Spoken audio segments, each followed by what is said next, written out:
JSE will be fighting to win back some gains this morning after resuming a downward spiral in the last session. Investors still spooked by the stubbornly high U.S. inflation and the economic toll of the aggressive interest rate hikes, that may be required to tame it.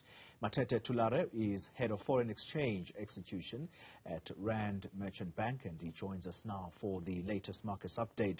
Mr. Thulare, thank you very much for your time. Let's pick up on the Rand, weakening more than 1% intraday yesterday, but at about 6:20 p.m., that currency had recovered slightly. Talk us through the Rand's month-on-month trade as well as its performance so far this year.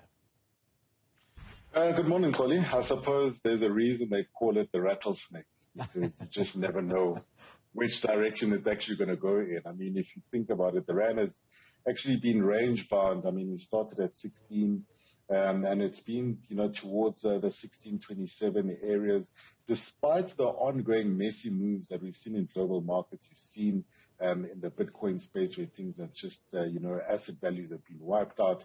The data and event risk today is very moderate to low. I think the one thing that the market is really tracking is the euro dollar. I mean, that's also a proxy that also measures the level of volatility that we see in the currency markets. That's bounced from a near 1.03, low. That's a 19-year low that we've seen in the euro dollar market. Now, the relief comes on the back of Mr. Powell last night continuing to talk about the 50 basis point increases rather than the 75 basis point increases in interest rates that you do talk about in the U.S. They're trying to taper inflation.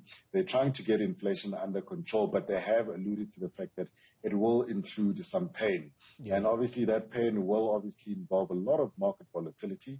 So most currencies have weakened against the dollar.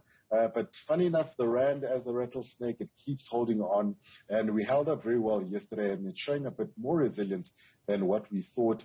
Year to date, I mean, given all the things that have transpired, the Rand has been the second worst performing emerging market currency. It's lost about 8.2% from beginning of the year relative to where we were a few weeks ago. I mean, if you cast your mind to about 6 weeks ago, we were at around 1450, and we've weakened quite significantly. But nonetheless, it's the nature and the volatility of the markets, and that's why we live in these markets. Yeah, you use the word volatility. What's happening on the commodities side?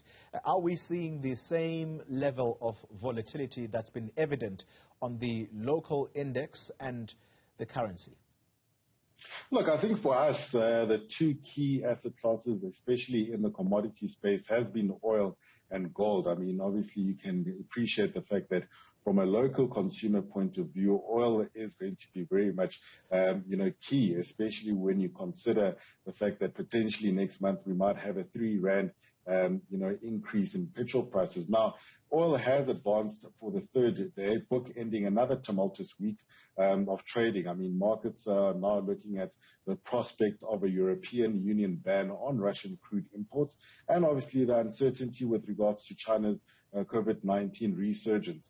Now, oil is up more than 40% this year. I mean, that's quite a very significant number. As a lot of economies around the world are rebounding from the pandemic, and although China's virus outbreak and the Russian war in Ukraine has contributed to the choppy trading that we've seen since late Feb, it's also the likes of gold. I mean, gold has had its biggest weekly drop in almost 2 months. Market sentiment is really starting to favor the dollar as a store of value, and also this is against the backdrop of the accelerating inflation that you spoke about earlier, and also the expectations for an aggressive monetary increase in interest rates out in the U.S. So look, gold looks a bit oversold at the moment, and I think we're starting to see some real support around the $1,800 an ounce. But I think if what we've seen with the volatility, anything can happen in these markets. Sure. Let's talk a bit of company news. The MTN Group publishing a quarterly update for the period which ended 31 March 2022, not forgetting the Triple BEE annual compliance report. Talk us through those developments.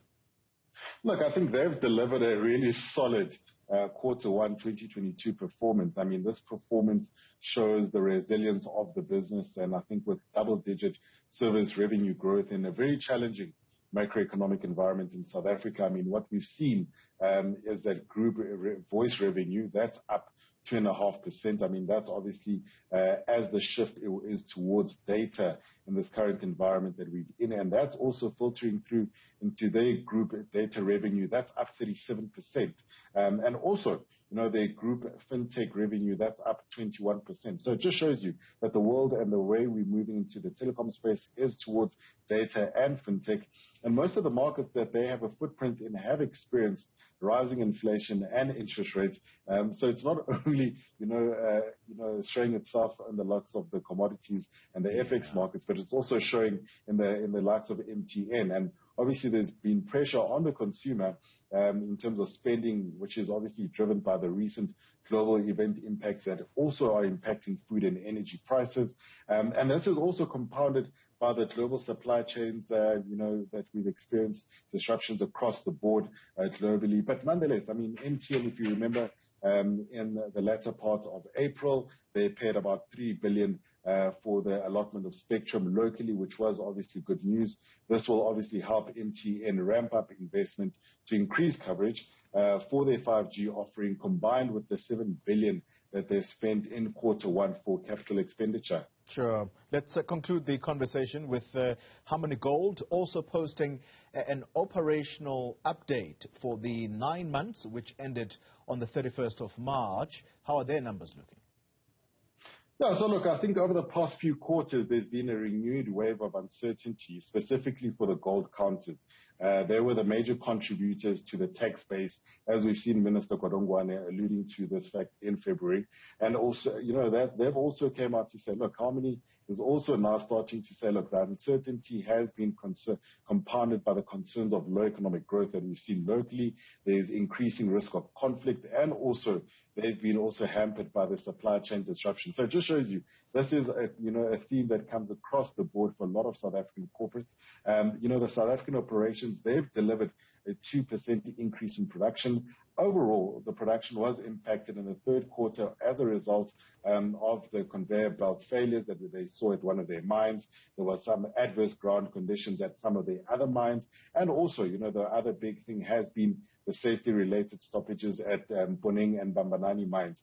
But nonetheless, I mean, gold production in the year of 2022 has been particularly challenging, especially on the fact of we do know that the same key theme comes across with a lot of companies talking about electricity supply issues and water supply constraints that are persisting for Harmony at their operations. But I think with inflation globally and obviously the increased geopolitical uncertainty that we're seeing out in Eastern Europe, that would also act as a support to the dollar gold price, which obviously will benefit them. So in all, I think it's not such a bad set of results from Harmony.